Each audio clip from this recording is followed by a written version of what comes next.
সিকান্দার সিনেমায় ভরাডুবির পর সালমান খানের স্টারডম নিয়ে প্রশ্ন উঠেছে।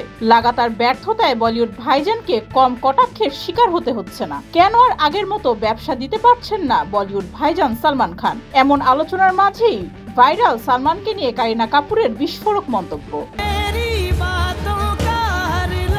সালমানের ব্যাপারে বলিউড অভিনেত্রী কারিনা স্পষ্ট জানিয়েছেন, সালমান অভিনেতা হিসেবে খুবই খারাপ। আমার তাকে একদম পছন্দ নয়। আমি কোনোদিন সালমান ভক্ত ছিলাম না। আমি তো তাকেও বলি সবসময় এত অতিরঞ্জিত করে সবকিছু।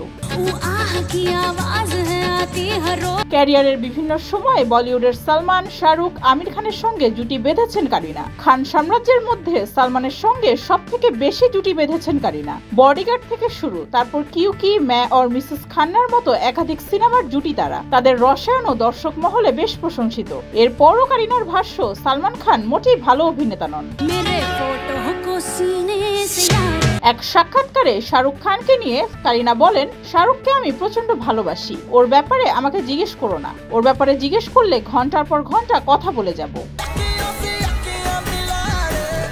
আর বলিউডের মিস্টার পারফেকশনিস্ট আমির খানের ব্যাপারে কারিনার উত্তর, আমিরও ভালো। হাম হ্যায় রহি প্যার কে, কিয়ামত সে কিয়ামত তক সিনেমাগুলোতে ওকে আমার ভালো লেগেছিল। তবে সব খানদের মধ্যে আমি শাহরুখের ভক্ত।